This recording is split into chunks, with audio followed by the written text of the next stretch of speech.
Hey, everybody, it's Karen Anderson here with our weekend review. I feel like I've been gone forever because I have been. Phew, I've been gone on vacation, and my life's been so just focused around my little baby Rosie, my new 9-week-old puppy, because she's so cute. Um, and I know I sound really excited about it, but if you like caught me an hour ago when she was like ripping into my feet and I have, bite marks all over me, I was not necessarily as happy. I really wasn't. But then I realized it's not really her fault. She's just a puppy, but I hope to be able to show her to you guys. I thought I was going to do it today, but she's now sleeping and you don't wake a sleeping puppy. I do remember that from 26 years ago and when I had my son. So, all right, let's get down to business. Week in review. This is where we are going over all of the information that we put out on social media um, last week and giving you guys a chance to put your thoughts out there, ask some questions, what have you. So, you're going to do that in the chat below. Remember, this is staying out here forever. So if there's anything you want to ever ask anonymously, I think we've got the form link up there, but press like. Please click subscribe, click that bell so you're notified every time we go live. We actually have a live event coming up this week. And I'm not even 100% sure how to pronounce his doctor's name, so I will find that out before we go live. That's on the 26th, so you don't want to miss that. We're really going to talk a lot about aortic dissections and all the different ways that we are treating them now and future treatment that might be on the horizon. And I've heard of a couple different things. I've been handed some articles and it's pretty exciting stuff. So you really want to tune in. So click like, click subscribe, and we're going to get started. So let's get started with our Medical Monday, which was last week Monday. Okay. So back at it for another segment of Medical Monday. This was written by Kiana, one of our med students. And so for the month of June, we've been diving into blood pressure and talking all things blood pressure related. So on last Monday, what we were going to discuss was something called, I love pronouncing medical stuff and butchering it, called renin-angiotensin-aldosterone system. I probably put the syllable in the wrong place, right? Like tomato. I have a feeling I might have done that. So I think it's renin-angiotensin-aldosterone system, or RAAS. And it's one of the most important systems in our body that actually controls blood pressure, electrolytes, and fluid balances.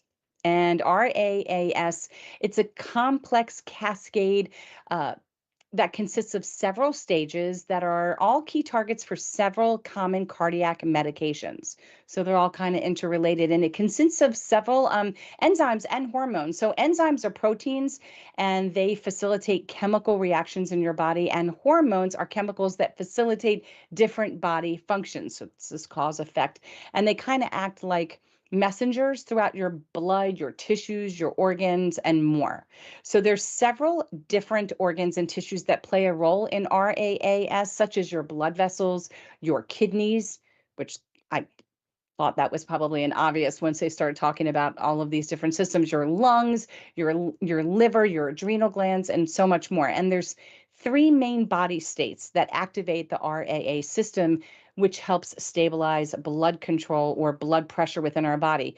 So a drop in blood pressure or blood volume, low salt levels in our body, or an increase in sympathetic tone, which is closely related to our body's fight or flight system. So detection of any of these three states will trigger the kidneys to release an enzyme called renin.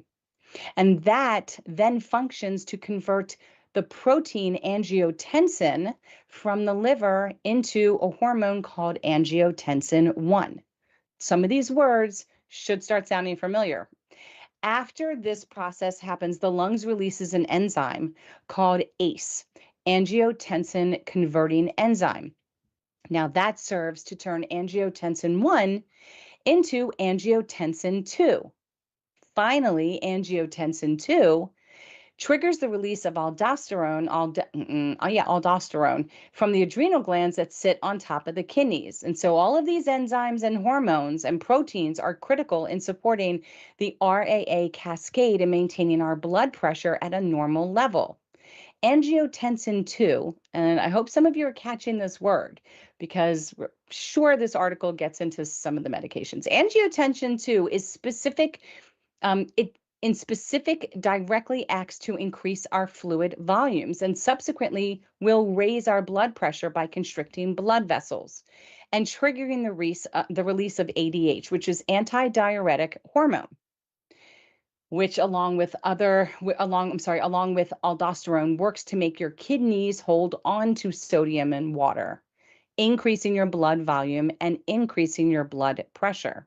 Okay.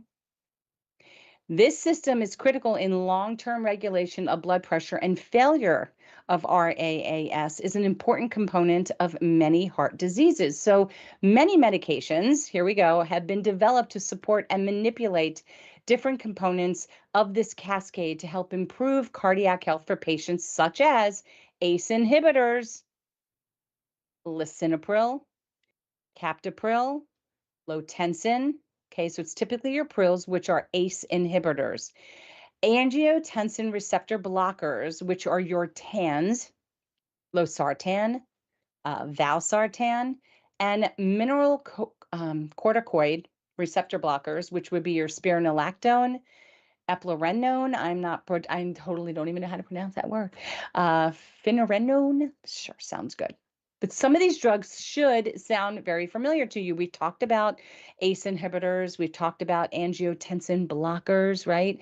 Or your TANs and your prils, and we know beta blockers are your luls, the metropolols, the nabivalols, right?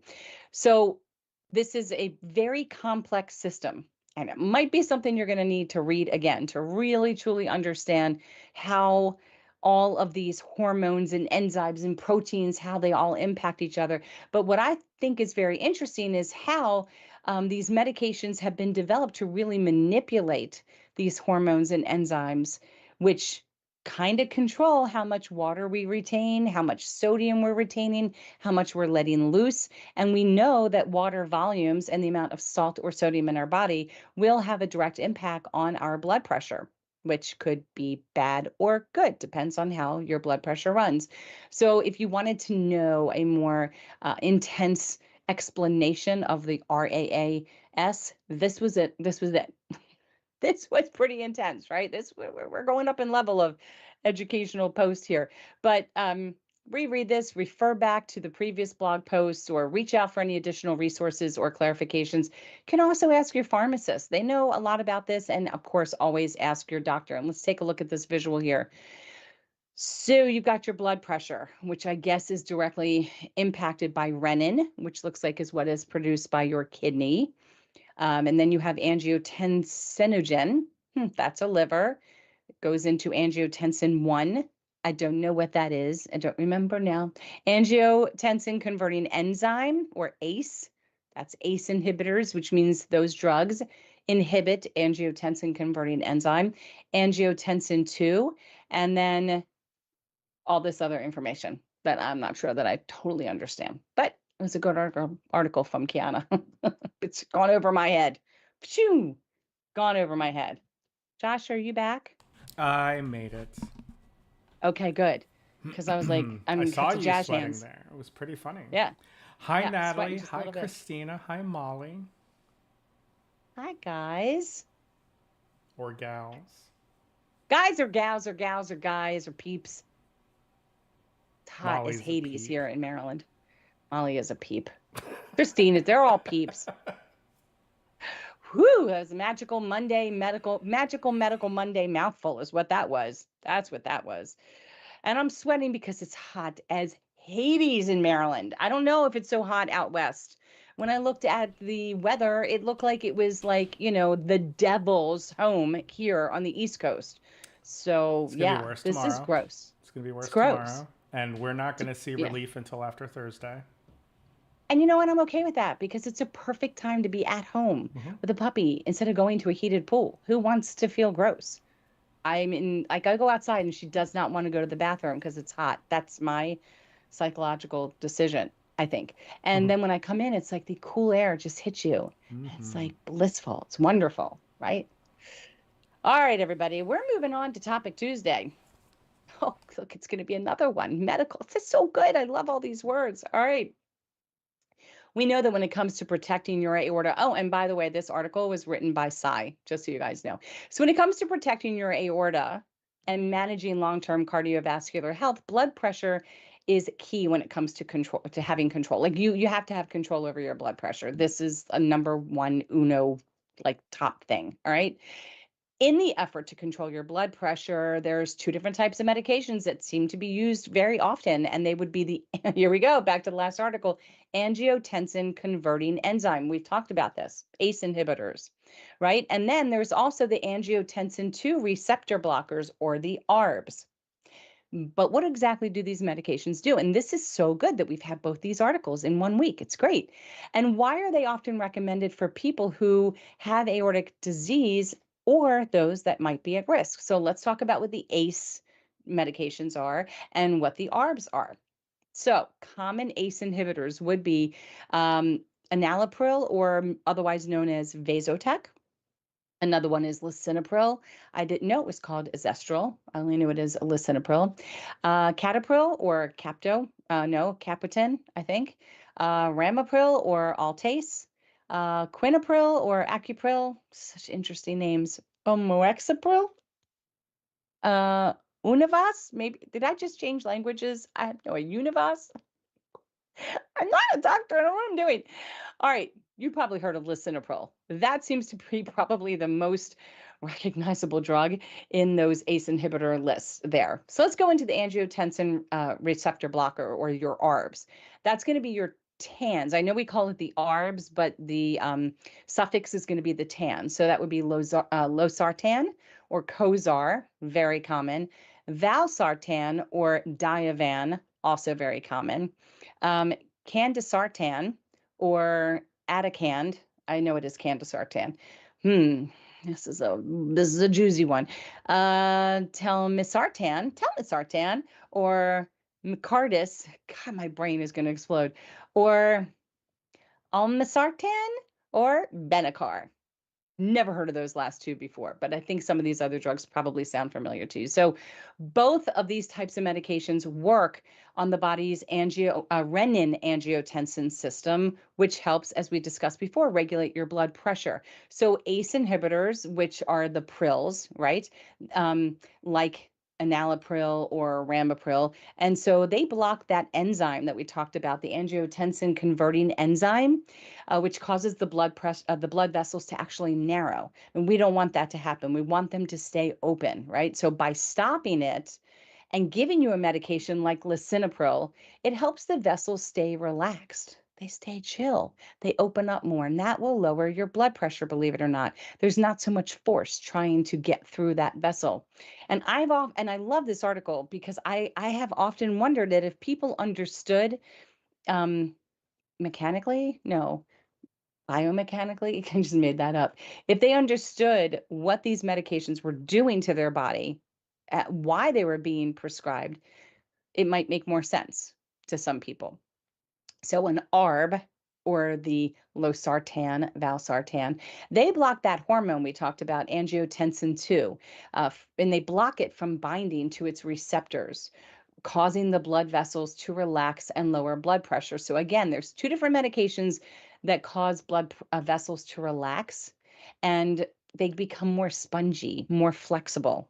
And so a lot of people that have had a dissection tend to be put on sometimes on losartan, because it's really good at keeping that flexibility in the vessel, and just letting things, flow. And it helps to lower the blood pressure. And by doing that, it helps to reduce damage to the aortic walls along with heart muscles. Because, if you've got these stiffening, thickened vessels, they're creating so much more pressure. Ultimately, that could cause a problem with your heart and its heart function, because sometimes things back up, right? There's too much pressure. The heart can grow. These are things that I've heard. I'm not a doctor, just saying. Always good to ask your doctor if you have a question about it. But in short, both of these medication classifications, your ARBs and your ACE inhibitors, um, you know, they're only here to do good. They are here to do good. And what we don't want is damage to the heart that then it's going to be a whole other world of hurt to try to fix that, right? So, why are they important for your aortic health? Well, so the aorta can be very vulnerable if damage because of blood pressure is consistently high, right? You're pretty at high risk for having that damage with high blood pressure, and this is very true. It's especially true with people with a connective tissue disorder like Marfan's or Loeys-Dietz syndrome, or if you've had a history of aortic enlargement or a dissection. Okay, so ACEs or ARBs are commonly prescribed because um, they help lower and stabilize the blood pressure. They reduce any kind of stress on the aortic wall, and they might slow the progression of aortic dilation or aneurysms in some conditions. In particular, ARBs like losartan, they've been studied for their potential protective effects in patients with genetic aortic conditions, though both classes are valuable tools when it comes to aortic care. Everybody wants to know about side effects. So let's talk about the side effects a little bit. Okay, so both ACE medications or ARBs are generally well tolerated. They're generally well tolerated, but some, as with anything, side effects can occur. And you have to remember, anytime you start a medication, if you feel something or something's different, if you have a rash, you don't know why it is. Most people are supposed to go report it. It doesn't mean that's a direct side effect of the medication, but it has to be listed, and it's usually listed as rare if only like a handful of people reported it. If it's very common, then we know that this is a potential side effect. So the ACE drugs, right, which would be your prils, lisinopril, right? Um, they can cause a dry cough. A lot of these medications can cause a dry cough. It's very hoarse-like whooping cough almost. It's very dry cough, itchy in your throat, but not like sickness. It can make you a little dizzy, right? And it can cause an excess of potassium level in your blood. So don't take any extra potassium without getting that clarified by your physician. You want to make sure if that's in like one of your supplements, make sure you let somebody know because you could retain potassium when you're on the ACE or the prils, right? Lisinopril type drug. Um, ARBs or the tan suffix, like the losartans, they tend to cause fewer side effects. But sometimes there could be some dizziness, headache, and fatigue. And this is all because it's the lowering of the blood pressure. So sometimes if you stand up and you're not used to having a lower blood pressure, you might feel dizzy. You could feel fatigued. You could have a headache. A lot of these medications you have to give many weeks to let your body become adjusted before you really should declare, I hate this and I'm not taking it. Make some adjustments, sit up if you're laying down. Take a minute before you stand. When you stand, steady yourself, right? Make sure you're drinking water. If you're fatigued and you can rest, just go with it. And remember, one of the things I think is very important in heat like this, when you are on medications that are trying to reduce your blood pressure, but the heat can cause higher blood pressure, everything's working against each other. Okay, so don't be surprised if you feel a little bit more fatigue. So these are generally well documented side effects, but they're not debilitating. Nothing should be debilitating. So if you experience any of this when you're on these medications, document it, note what your blood pressure is. Definitely share this information with your physician. I mean, speaking about ACE, all that comes to mind is how you ace your healthcare journey, right? By advocating for yourself, communicating and educating. This is a great time to ace your physician, ace that healthcare journey with them by talking about side effects you might have from ACE medication, right? Or an ARB. It's perfect time. Keep a journal, leave that on the portal, make a phone call, see them in the office, whatever, and let them know because there's so many medications. And not every ACE or ARB or LUL, like a beta blocker, not all of them are going to give you the exact same side effect. So there's a couple different drugs in that classification, maybe one won't give you as much side effect. So it's a whole big thing, these pharmaceutical world. And that's why it's great for you to keep those questions and ask your pharmacist and your physician. But it's crucial to understand these side effects, like we talked about, and ask your physician about if this medication is even right for you after a few weeks. Okay. So in summary, what we talked about. ACE inhibitors and ARBs are more than just blood pressure medication. They're really important tools in helping to protect your aorta from long term stress and damage. And that's huge. And then it also helps to protect your heart. So if you're taking one of these medications or considering them as part of your care plan, it's worth understanding how they work and why. And they're often recommended when it comes to aortic disease management. So please take note of that as well. And yeah, that was your Topic Tuesday. Great information coming right out of our Medical Monday. I love it. Good stuff, Sai. Good stuff, Kiana. Excellent work. Thank you. Mm, very, very good. All right. You'll tell me if anybody has anything to say in the peanut Of gallery, course I correct? will. Yes. Okay. All right, everybody. That leads us to week 8 of our revisiting of our genetic series that we had written by Ryan Rottermer, who is our genetic education um, guru, right? He is a genetic educator. And this series, if you haven't checked it out, I highly recommend you go back and you look at everything that we've posted over the last 7 weeks prior to leading up to this, because this one's really about what to expect when you go to a genetic counseling appointment. Like, what's going to happen? Like, are they swabbing my cheek? Are they making me spit into a test tube? Are they taking blood? Are they taking hair follicle sample? Like, who knows, right? So let's talk about what you can expect when you go. Here's a practical look at what to be prepared for in your genetic counseling appointment.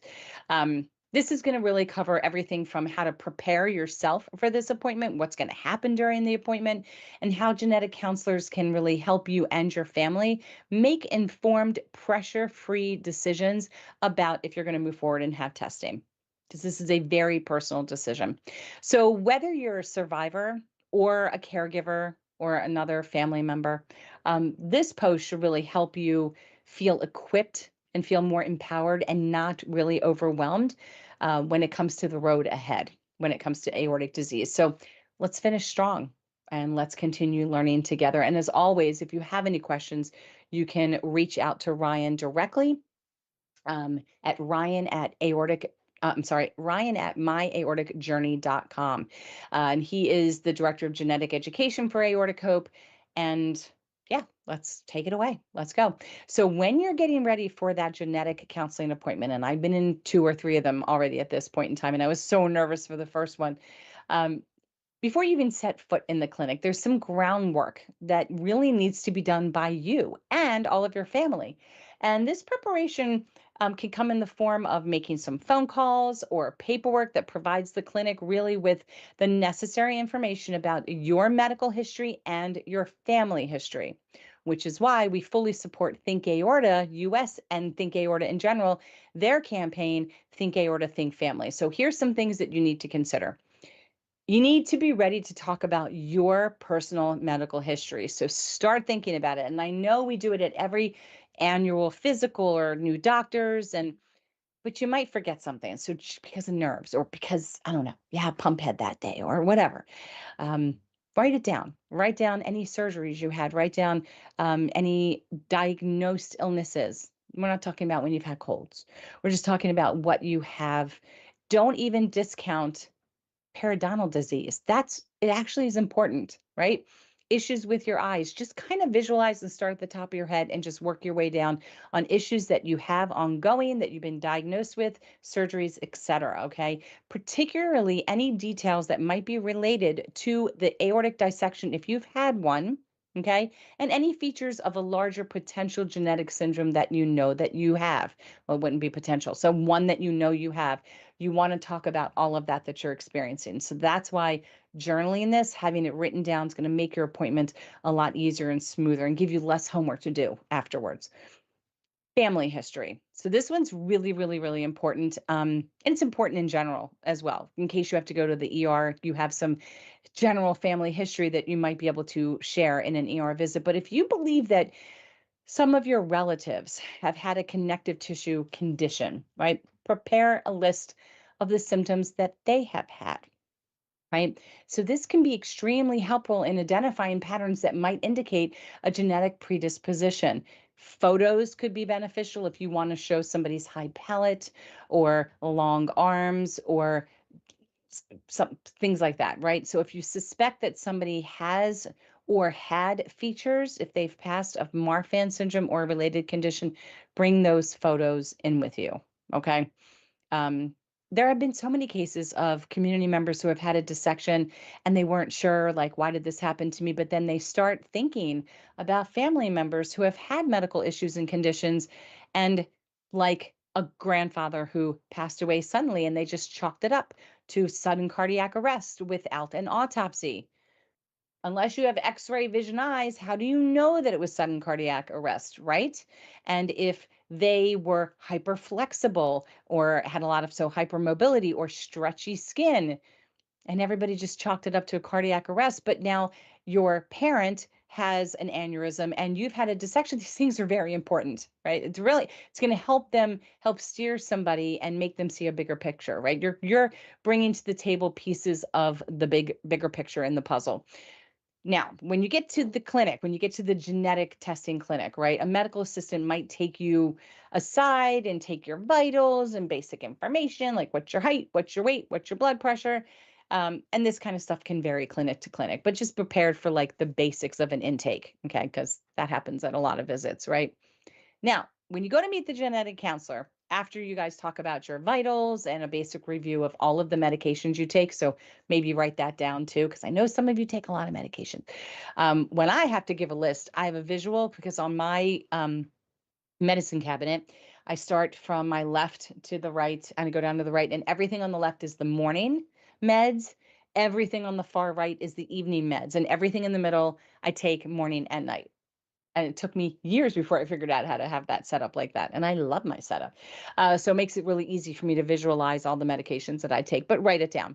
So once you've done all of this, you're usually going to meet with a genetic counselor. They really play a very vital role when it comes to genetic counseling important appointment, because their goal and what they're tasked with is gathering all of that medical information, that medical history and your family history. Their job is to provide education about potential genetic risks, including if a larger genetic syndrome or hereditary aortic disease is suspected. Okay, so they have to explain to you inheritance patterns, what they might mean for you and your family. So, discussing genetic testing, including its costs, potential insurance coverage, and genetic discrimination laws, all of these things are going to come up. And there's a lot of things that nobody talks about in the community at large when they're talking about genetic testing. It's very easy to say, oh, just go get genetically tested. But when you go to a clinic, that information is free. It's free to be used. Even though a lot of your stuff is categorized by number, and it's not necessarily anonymous. So, right now we're still in a situation with federal protections that there are no pre-existing conditions. But I remember there was a time when there were. So if you left a job and started a new job, that insurance did not necessarily have to cover you if you had a pre-existing condition. And it didn't happen all the time, but it could happen. And so now there are no pre-existing condition issues when it comes to insurance, but there could be issues with having long-term insurance, especially if you have your children tested at a clinic. If they find out you have something and you don't test them, it might be assumed, but an assumption does not deny a child that's growing into adulthood. If they've never encountered an issue before, it won't and shouldn't deny them. I can't say won't, but it shouldn't deny them from being able to obtain long-term health care insurance, right? Or life insurance. So if you're going to have children tested, please, please, please consider making sure that you have a life insurance plan for them, versus just having them get that when they're an adult through an employer, right? In case something is proven positive. Just some things to think about. Now, when you do testing through a research program like the John Ritter Research Program, that is anonymous because that's not used for anything for profit, right? So that's all used underneath the umbrella of doing research for the better and the good of the community, right? The betterment and the good of the community. So if something comes back, you're really not at risk for losing that today. Anything can change down the road, right? Nobody knows what's going to happen in the future. So just things to think about to make sure you're kind of well protected, and your genetic counselor will go over all of that with you, all of these things and notes that you should take. All right. So, a physician, usually a geneticist, is going to come in and usually perform a physical exam. Now, I've had this done before, and what they're usually looking for are features that could suggest a connective tissue disorder, such as Marfan syndrome or Loeys-Dietz syndrome, vascular Ehlers, Danlos syndrome. And so they're going to look at the palate, the roof of your mouth. They're going to look at the length of your arms compared to um, the rest of your overall body. Uh, your eyes, they're just gonna hold your flexibility, the stretchiness of your skin, all of these things. So if one of these conditions is suspected, that physical exam might actually provide additional information, and that would help them discuss the implications that it could have on the need for genetic testing. All right. Undergoing genetic testing, it's a very personal decision. So the more information you have, to help you make that decision if you want to pursue it or not, the better off you are. So it's the job of the genetic counselor to ensure that you're making an informed decision and you're not obligated to proceed with genetic testing, even when you're in that building, in that office. You're under no obligation. It's really very much fact finding. So after the appointment, the results in the next step. So typically it takes about 2 weeks for genetic results to come back, although they can say 30 to 60 days, about 2 weeks or so from a clinical office like a hospital, or might take a little bit longer from like GeneDx. If you're doing research, like through the John Ritter research program, it can take a lot longer because I understand research studies need to have a certain number of samples before they even run the batch. So that could be 100 samples, and you might have submitted yours and you were number 27. So it could take a while before you get up to 100, and then you're usually notified if something is found.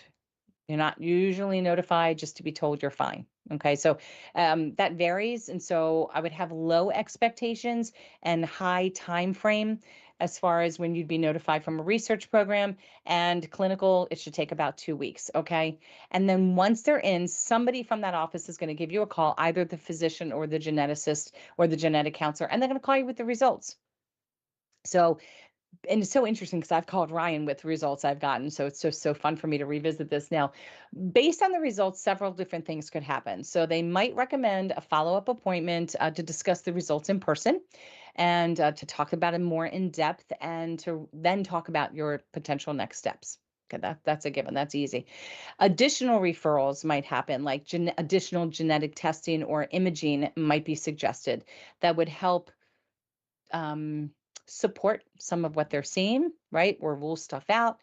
But if a genetic condition or syndrome is identified, an annual follow-up visit probably is recommended with your cardiologist and or with a surgeon, right? Because now we know there is something there. There is a there. And if it's relevant, they might actually advise evaluations or genetic testing for other family members. Okay. So in conclusion, the genetic counseling process, it's very thorough, and it's really designed to ensure that you're informed really every step of the way. And you have to remember that undergoing genetic testing, again, it's a very personal decision, right? Your genetic counselor is there to make you feel comfortable, to make you educated, and to hopefully make sure that you're making the most informed decision possible, not feeling any pressure whatsoever to actually go into testing, right? It is going to seem overwhelming. It just is. There's a lot of information, there's a lot that you're sharing.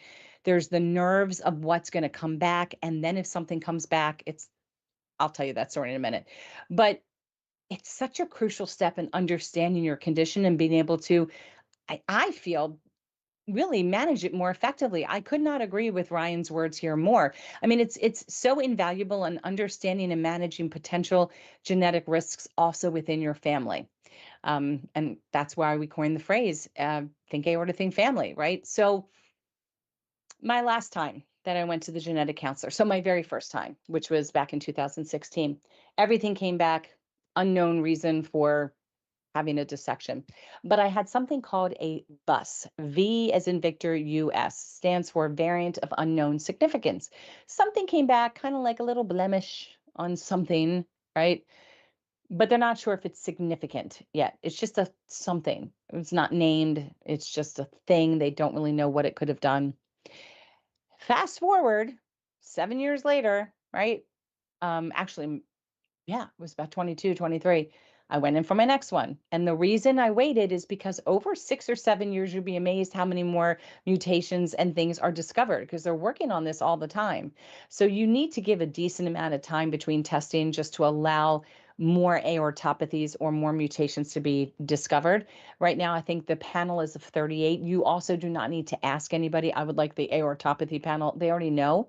And they may recommend adding an extra panel or two. So for my last one, my dad had passed away pretty suddenly, unexpected. I knew his history. He had an abdominal aneurysm, not necessarily shocking for a male who had high blood pressure, although controlled, but you still have it, and overweight. And he had AFib. That was the key thing. He had AFib. And so when that happened, I was offered an opportunity if I wanted to have, well, number one, if I wanted to have a cancer panel, because his sister, my aunt, had breast cancer, liver cancer. My grandfather, my father's father, had stomach cancer. And so there was another aunt, my mother's side, with breast cancer. So I said, sure, run the cancer panel. Like, just do it.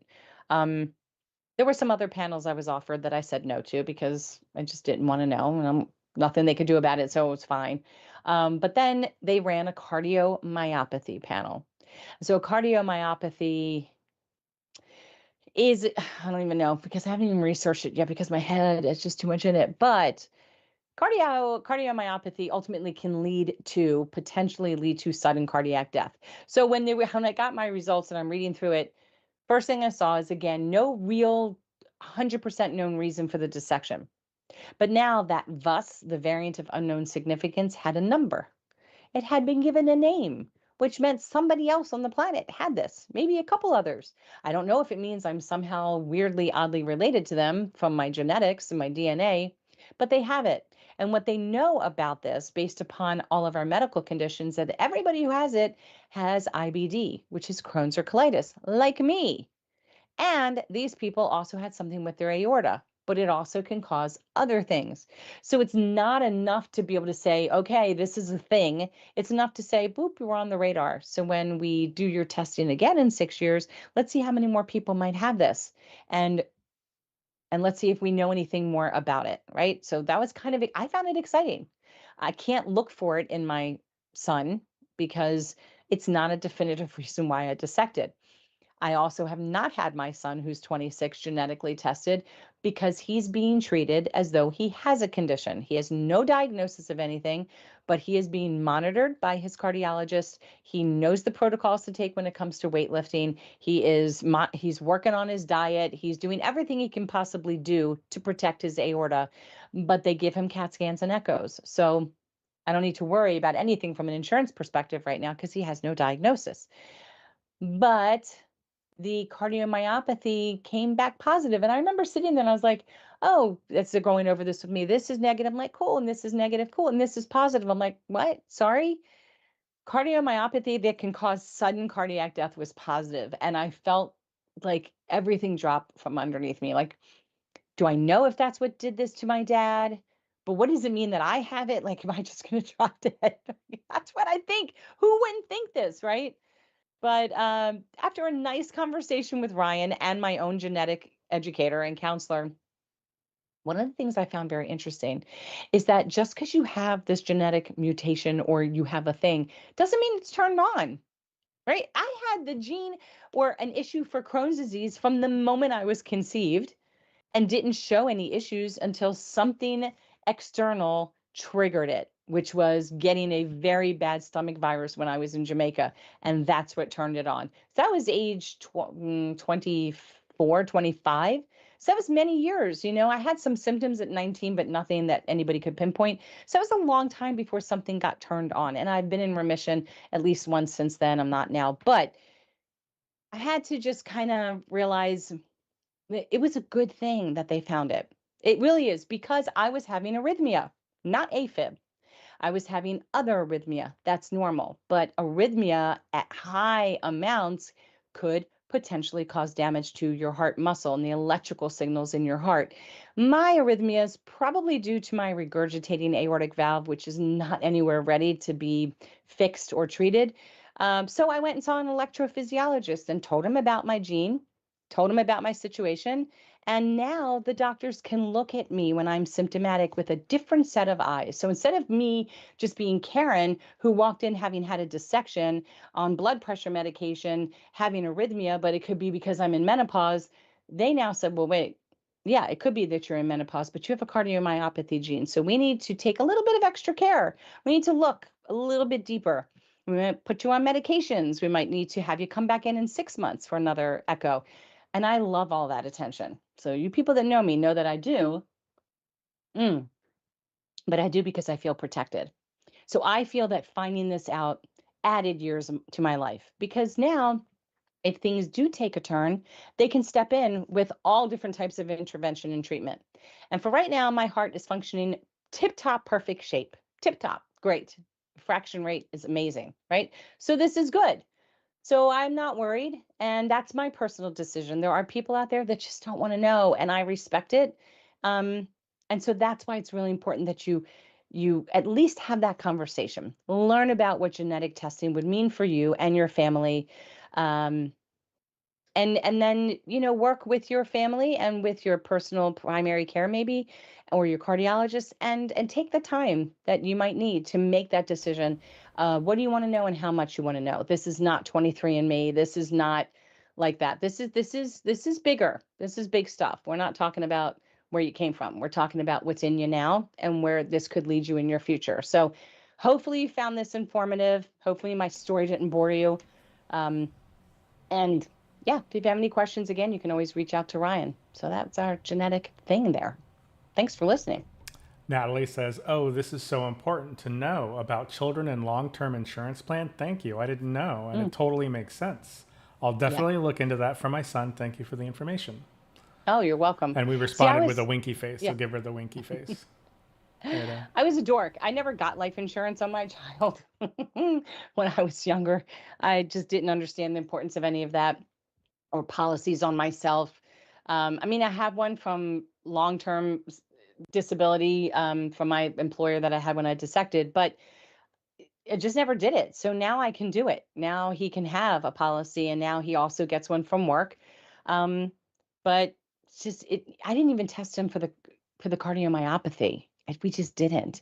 And the reason I didn't is because my son, love him, is a little mashugana when it comes to health issues. Of course he would be. I almost died, right? And I have Crohn's. He's just seen me growing up with health issues. And his father's side have some health issues. So if he found out he had that, it would rock any 26-year-old's world into thinking they might die soon. So why do that? The doctors are already aware I have it. So the assumption is you just assume someone has it and you look at them differently, right? So I don't need to give him all the, oh, hey, if you feel a palpitation, you got to make a call. No, they'll see everything on echoes. He's been on a halter before. He's completely fine. Um, and he did get tested though. His father and his father's family have something called factor V Leiden, which is a blood clotting disorder, which can cause blood clots. So it's instead of like a hemophilia disorder, which you can't clot, this one you do clot. And it was discovered from one of his uncles, and his grandmother had it, and then his father had a bunch of blood clots, which started after having COVID. And then they realized, well, he has factor V too. And then I was like, well, I have no choice now. Like, you have to know because when he found out he was positive and he had it, all that means to him is working from home, like a lot of these kids do, and they sit around. And then when he's taking a break, he's playing video games. They don't get up. They don't get up and walk. They don't get up to talk to people. They just don't move. He has to move. He has no choice. He has to get up like every couple hours. So he has a watch, smart watch. Is just like, get off your butt, time to move. Also, if he flies, he needs to move, and he needs to take a baby aspirin if he's going to fly. He also needs to let people know before he has any surgery, including anything like done on his teeth. If he's going to have any surgical procedure, they need to know he has this, right? So they can have um, medication to stop him from clotting, right? If they need to, or monitor it in case a clot forms and breaks loose. Like, so again, another example of how doing a genetic test when you think you hear somebody in your family has something, how this is going to be so extremely beneficial. But that was a lot. It weighed kind of heavy on him until he realized It's so good to know because his father and his uncle, they didn't know he had it until they had blood clots, until they had little baby strokes. But my kid now knows he has it, so he can avoid all of that by just following the recommendations of his physicians. So, you know your kids, you know your family, you know your siblings, you know how people will handle certain news. Make the decisions that are right for you. But again, glad that that resonated with you. It's just not something people talk about often, which is unfortunate. Unfortunate. All right. We're gonna go feel good now. Feel good Friday. It was the first day of summer, you guys. I don't think so. I think I am in the pit of hell summer. I don't know. This is so hot. Anyway, so we were talking about how, summer, a season full of sunshine, adventure, right? Relaxation. So whether you're hitting the beach, which I was at when I read this, exploring the mountains, or just chilling in your favorite backyard spot, it's time to soak up those good vibes. And uh Nikki, who wrote this, said that her favorite summer vacation spot is Siesta Key in Florida, which I've never been to. Days are long and the memories last forever. So, what's your favorite vacation spot? What's your favorite? I know, like, my son doesn't necessarily love a beach. He loves mountains. He loves cooler air. He's a cooler air kind of kid. Um, I have many, but my number one favorite place on the planet, and I've been to a few places, not like a ton, is it's Hawaii. Oh God, I just love Hawaii. I wouldn't call that a vacation spot. It's not something you get to super easily. That's like one of those you got to plan out a year in advance type of trips. But I love any time that I am in a pool and I can see in the distance palm tree and blue water in the ocean. That is my happiest spot. Happy. And the cherry on top of that visual is a pina colada. That's what I like. Makes me I'm just feel good just thinking about it. So I'm going to ask you, Josh, what's your favorite vacation spot? Jamaica. I've been to Jamaica. Where'd you go? Some all-inclusive place, Mm-hmm. Where and about? What part? um, it wasn't where the it wasn't where the sandals area is. It was Like Negril? yeah, and it Mm, wasn't all the way out there. okay. But wherever we were, I can't remember what it was called. We were able to see Cuba. Like I was like, that right there, that's Cuba. They were like, that's Cuba. So we were on that side of the island.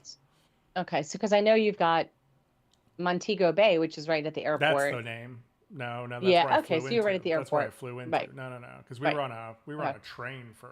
Ocho Rios, No, see, Eight that's the one Rivers. I wanted to go to, Yeah, that's where Dunn's River which is up, Falls is, which is right? the, if I'm thinking correctly, it's the western side of the island. Maybe Negril is south. Negril, I think, is south. Yeah, we drove So, 45 minutes to an hour away from the yeah. airport before we got Were to you in a our joint. bus? Yeah, Were you in like a crazy bus where they were passing out straight beer? well, they stopped at a stripe Oh, factory to okay. let anybody Yeah. go in there and buy some stuff if they wanted. Yeah. So That the was second wild. time I went, I walked Yeah. right past the bus and I walked over to the individual reps and I was like, anybody want to get me to whatever the name, the Palladium Grand Palladium Resort? That's the name Uh-huh. of it. Yeah. And some guy put his hand up and I was like, what's the cost? And he said a Hmm. number and I was like, I'm going to give you half of that. When I was in Jamaica, I was riding around on my jet skis out in the water, and like all these guys came up on jet skis and they wanted to sell me ganja. I didn't know what ganja was, but I Hmm. even said to them, "Look, I don't know what ganja is. I'm a good girl. It sounds like if I have to buy it, it's probably not the piece of jewelry that was on the beach. So I'm going to say no, thanks so much." And I zippity doo dah away. I didn't know that it was like pot, but I wasn't going to buy any anyway. I was young. You're I was so scared that so someone came up to sheltered. me. I was like, "Oh my God."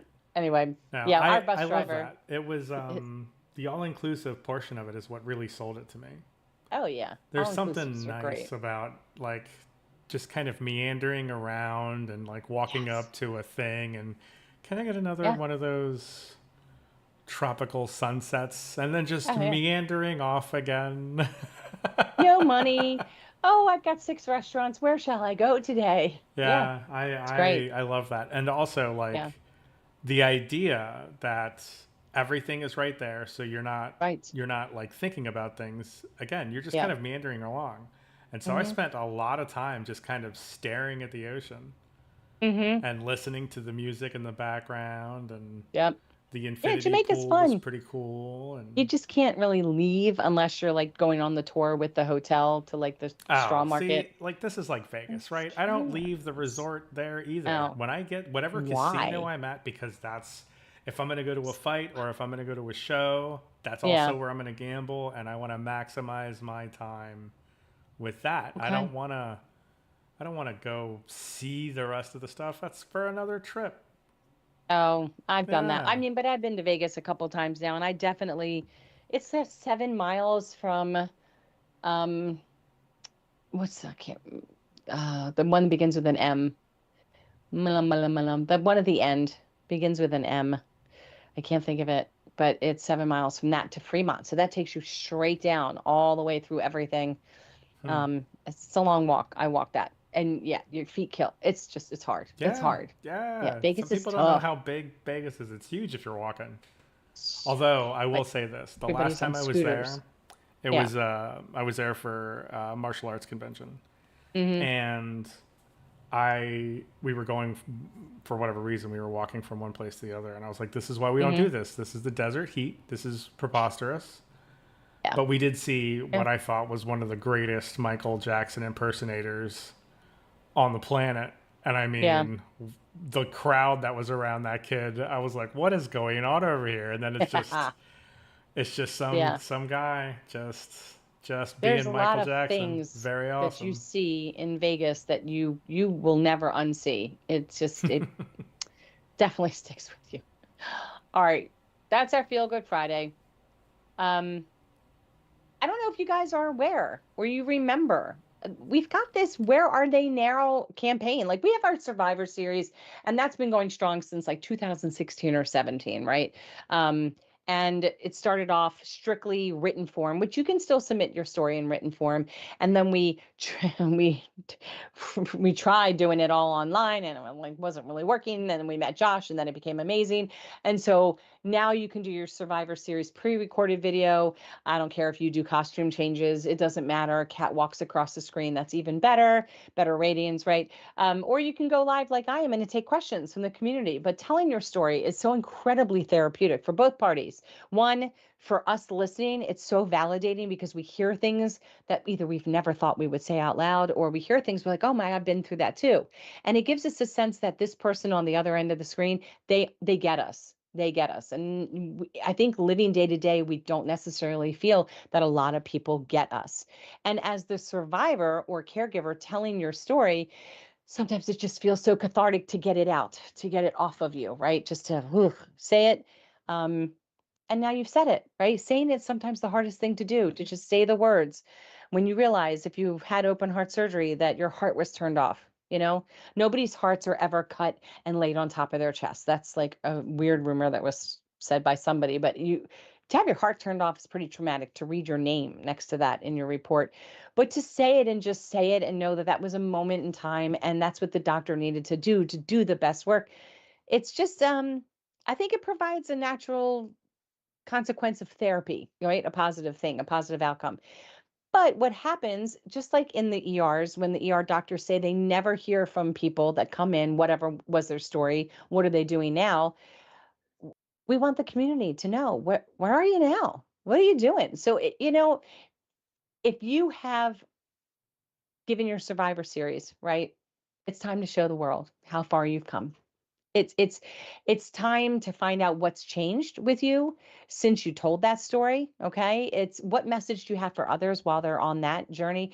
It's a very special campaign, and again, it's only open to those who have already shared their survivor story, and I'm not talking about last month. I mean, we need to have some time that's passed, right? Because we want some pictures. We want to know what's going on with you. What have you done? So, if you told that story, listen up. We want you guys to continue to inspire, to continue to uplift, to continue to support the community. Click the link and share with everybody what you're doing now. Everybody knows what I'm doing now because I tell it every single day. It's another video of Rosie. That's what I'm doing. Or I've done aortic hope. I'm still with aortic hope. This is amazing, right? It's been how many years? It's been 8 years. Still going strong because this community, supporting a community, It's just, it never ends on that cycle. It's so fulfilling. And that's what I do. Family, aortic hope, and Rosie. So we want to hear from you. Reach out and we'll get you into the Survivor Series. We'll have somebody be in touch. So that was Saturday, you guys. That moved us right into Share With Us Sunday. Share with us. Lawrence Hope. We have such an amazing relationship and collaboration that goes on all the time with the people at Lawrence Hope. Um, you look, having a Lawrence Hope medical ID bracelet or dog tag necklace, it's so important. It's just as important as having your seatbelt cover. It really, really is. Okay. Because you might not be in your car, or you might not have it on your bike, or you might not have it there. They help each other out. They complement each other. Having that bracelet is for those moments when you're not in your car, right? And you're walking around. If something goes awry, nobody has to try to unlock your phone with your thumbprint or your face. They just need to look on the other side of that bracelet. And a lot of these bracelets are very masculine. They look like watch bands, or they're very sporty and athletic. They look like Fitbits, right? They are hypoallergenic. And the one that's in the picture here that you see actually has rings on either end of the ID tag. So you can change the bracelet out, you guys. You can change the bracelet. You can add more than one bracelet on there. Okay. So it's so versatile. It'll go with everything and anything. And what we wanted to do is we wanted to see pictures of your bracelets. So it I don't have it up, so I don't really know how many pictures we got. But we want you to know that when you make a purchase using this link here, which is also located on our Hope Shops, you'll scroll down the Hope Shops tab on the top of the website, and you scroll down, you'll see the Lawrence Hope ad that's in there. Using that link, Lawrence Hope gives us a portion back as a thank you for the sale because we are an affiliate. So in full transparency, we do receive a portion of the sale that you make. It's no additional cost to you. And 100% of all monies that are raised are turned right back into our initiatives. We use them towards our initiatives because nobody with aortic hope is compensated. So beyond that, you can feel good that Lawrence Hope is fully aware of the acronyms that are involved in the aortic disease community. They do work with EMS staff to make sure that they have the right, acronyms and information. What's most important on your 5 to 7 lines that you can have on the back of a tag. They have the greatest customer service. Their products are made right here in America. Nothing is shipped out. Everything is hand curated here.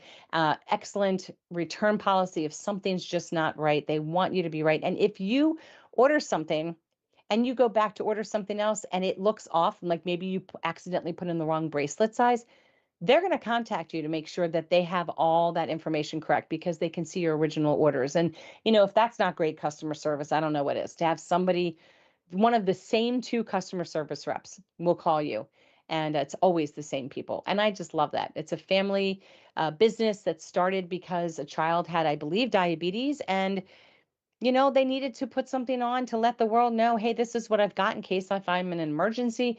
But the bracelets were not very pretty. And when you're a young girl, you want something that's cute. And hence the company was born. So check it out. Check out everything that Lawrence Hope has to offer. I'm sorry you missed an opportunity to share the bracelet, but you can always send us a picture anytime and tag Lawrence Hope in that post. Oh, yeah, that was that. All right, let's go over our events so that I have enough time to walk my new puppy before she starts crying. All right, we change this up a little bit. Just to remind you, we have all of our support group meeting and information at the top. So if you would like to, register for one of these support group meetings, there's links right here. Just touch the words, and it takes you directly to the link to register. You only register once, and then before every one of those specific meetings that you registered for, you're going to get an email that's going to give you the link so that you can join live. So it's not the same link every week, right? But it is private. It is led by a community member who is well-versed in how to lead and moderate a group. We are not here to give you any kind of medical advice. We're here just to share stories, best practices, support one another, and give you the tools to ace your own personal healthcare journey, okay? So all of those dates and times are listed above as to when those events take place.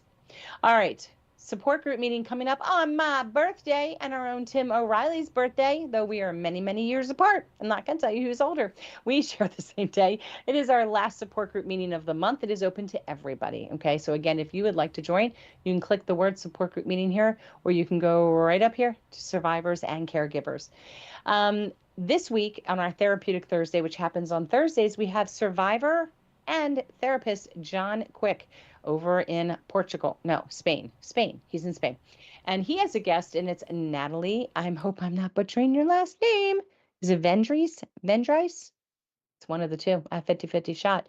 But she is going to be on talking about um, emotional and mental health when it comes to having aortic disease. And we encourage all of you to take a moment and apply as well. We would love to know how having aortic disease has impacted you, if at all, any, right? It might not have. Maybe you're taking it in stride. You're following all the recommendations and you're living your life, and that's fabulous. Maybe you've been impacted by PTSD and that's sad, but maybe you're doing well and that's fabulous. We just want to know, right? Again, it's like the survivor story. It's very impactful and validating. Okay, live event coming up on Thursday, the 26th at 6 p.m. Eastern. All of these times are Eastern. It is with a doctor, Dr. Alexander Sprocci. I'm guessing. I will find out. It could be Sprokey, right? The CH could be hard. I don't know. Don't know. But he's a cardiothoracic surgeon with Baylor Scott and White. So I'm super excited. They reached out to us asking if they could come on board. That we love when that happens. So this is open to anyone. There is no webinar that you need to register for.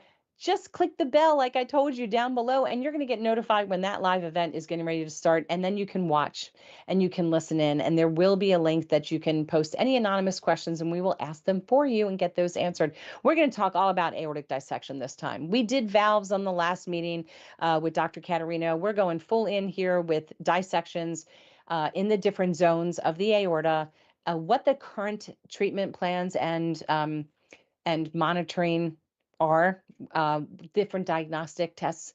Is a CT really the gold standard and you can't get an MRI, or does it really matter? We're going to have all those questions answered and find out if there's anything exciting happening on the horizon. And I know that there is. So you don't want to miss that. Every Sunday at 12:30, we have Qigong with community member, survivor, Kevin Songer. I just lost the name for a second. And then wrapping up on the 30th, we have our WISE group, which is Women Inspiring Support and Empowerment with Aortic Disease, moderated by Diane Bishop of Aortic Health Unlimited. She's got a great, fantastic Facebook page. Really is the central hub, the 411, collects all the information going on with all of our groups out here in the community and shares everything that's going on. So if you miss it here, you're going to find it there. Look, one last thing I want to tell you about. We're super excited. Our second patient guide is out. Yay! They should be arriving soon at our distribution center any minute, probably tomorrow in New York City, and they will be ready to be sent to all of you. So listen, this is a really unique guide.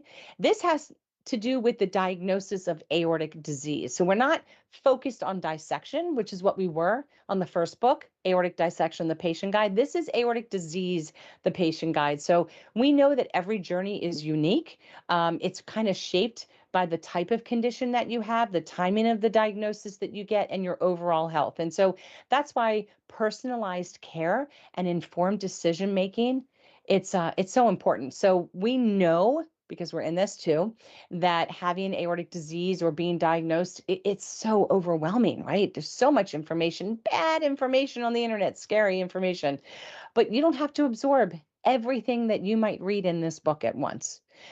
This Look at this guide as a map. Think of it as a map. Explore the parts that you think might matter to you the most right now. And so for families and caregivers, your support is invaluable to us. It always has been, it always will be. And so whether you're helping to manage our appointments or our medications, right? And remind us it's time to take a medication, or you're offering a listening ear, your patience and your understanding, it just makes a powerful difference. So you are not alone on this journey.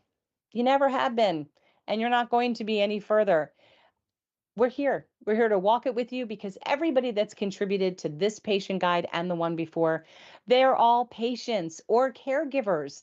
These guides were written by patients and caregivers with the contribution from medical students in this guide.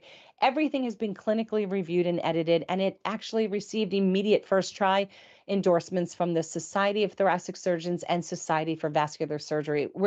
We're so proud of that. You have no idea. These are the two largest governing societies that exist. And we're so excited as well that we had an opportunity to partner yet again with Think Aorta on this guide. And so this guide will now probably be turned around and presented in the UK and Ireland because the dissection book we took from them and we rewrote the whole thing. So now they have their next year's project, rewriting the guide that we wrote for all of you and making it appropriate for their country. So you can order this in bulk. This is for medical centers. It's going to be shipped only to medical centers and hospitals and doctors' offices. They are a box of 25 of these guides or the other guide. It doesn't matter. Okay. You can also, and it's for free. You guys, it's free, free, free, free. You can also order a hard copy, one book per household. Now, those are free. I have limited quantities that I can send out between each book based upon a generous grant. But it's incredible that it costs more to send one book out via media mail than it does to send out a box. I don't understand. It costs about the same. You can also download these books too. And the easiest way to do that is click right here where it says free download, and you can start reading that book today if you're waiting on a hard copy. I know we've had a lot of orders come in. I promise you, as soon as it arrives in my house, as soon as I get my boxes of books, I will be packing those suckers out and turning them right around to you. So I hope that everybody receives their books, all of you that have ordered so far, that you get in your books no later than the middle of July. That's my goal. Now, the fun part, if you've read either of these guides, um, the first guide, we do a survey. You know that we did a giveaway for the first year we did a survey. So for year one on this book, starting now through next June, we are offering the same thing. So once a month, we're going to pick out a winner and we want you to complete the survey. The survey is so important in reporting back to our stakeholders and the individuals that gave us grants, being able to have the information on how informative you thought this was, compared against whatever knowledge you had before, easy to read, stuff like that. We want your honest feedback here. So you just click the survey. And if you're willing to not do it anonymously, if you're willing to put your name and your email in, then you're automatically entered into our contest. And so last year, every winner won a stainless steel water bottle from Aortic Hope. So we hope to be able to do that again. We will pull our first name at the end of July. So yeah, your feedback is so super important to us. You can still order the dissection book, and you can also order the dissection book in Spanish because we did do our second reprint on that as well. Will we have the aortic disease book in Spanish? I'd say there's a pretty good chance we will. That'll probably happen in 2026. And if you think we're done with patient guides, you are most certainly wrong. We're already working on a very unique idea for our third patient guide, which hopefully once we have a conversation would be ready and available for you towards the end of next year. But for right now, we're super excited about this aortic disease book. Please tell your doctors, talk to your primary care, talk to your cardiologist, talk to your surgeon, and order a book for yourself. We'll have some more exciting news about both of these guides in September about other ways that you'll be able to find them. And I'll leave you with this, you guys. I did a recording. It's on our YouTube channel for the dissection patient guide. Um, it was recorded, so it was a lot. It was a lot of bloopers. There was a lot of mistakes. So I was getting a lot of hot under the collar. This I'm going to make an attempt to go live. I don't know why I'm doing this to myself, other than the pure entertainment factor for all of you. But we're going to break this up into chapters and sections and work correctly, which guarantee you will happen. So if you'd like to be in on the fun and laugh along with me, then you will get that information soon leading into September. Yeah, I love laughing with me. I get really sad if someone's laughing at me, but laughing with me always goes over well. So that's coming up, and that's like so super exciting as well. It's a lot of fun, exciting things. Look, September is right around the corner, everybody, and that's Aortic Disease Awareness Month. So you're going to start hearing snippets of all the fun things we're going to be doing in that month to cater to all of you. And now I'm all riled up like the puppy, wide awake because I've just re-energized myself with all the exciting things that are happening. That's what I got. I got nothing else. I got nothing else other than to say thank you to everybody who joined me today. So Natalie says the first one, Vendress. Vendress. Okay. All Yeah. right, good. Thank you. And then Molly says, can't wait to see you Thursday, Natalie. And Natalie says, So exciting. heart face, heart face, heart face. Thank you, Molly, Yeah. to encourage me a little stressed, but John is so amazing. Yeah. I'm going for it. John is Yeah. amazing. Yeah. You'll be just fine, Natalie. I'm excited. It's a fun conversation. It was I talked a lot about a lot of stuff I had no intention on talking about because, like any good therapist, it just brings it out of you. But I was happy that I did. I felt really good. I felt really good. I think that you'll enjoy it. I hope that you do. And I look forward to seeing that as well. Very good. You Okay. know, also, Yeah. why don't you bring up the new Canadian line on the Hope Shops? Oh, yeah. Let's do that. I wish I had a direct link that you could send to me right now, but that's okay. It's We'll gonna just be go. it's gonna be top of the list right here. Yeah. We haven't even talked about that yet. I know. Ah, so exciting because Okay. we have a big sale coming up in our Hope Shop on June 26th. I'll tell you guys now so you can start putting stuff in your cart. It's going to be 25% off everything. But what the reason we're launching this is because we've just created a brand new logo for our Canadian friends, you guys. Look how awesome that logo is. Isn't that great? Yeah, it's a great logo. So now they're going to have their own icon on their clothing line. There are 47 products that are in here, that from shirts to baseball caps to aprons, all different things, different color options, mugs. Look at that. Look at Keep going that. down. Keep going down. I know what you want to see. Look at Look that. at the stuffed animals. Look at that. You Ridiculous. know I'm getting one. I'm so getting one. As long as that is up on the other icon page, I am getting one for my dog. Like, it's happening. They're so cute. I love the tie-dye shirts. But yeah, so oh my God, the bear is out of stock. So yes, my friends in Canada, Oh, you have your and the own heart-shaped swag. mug thingy, the heart handle mug.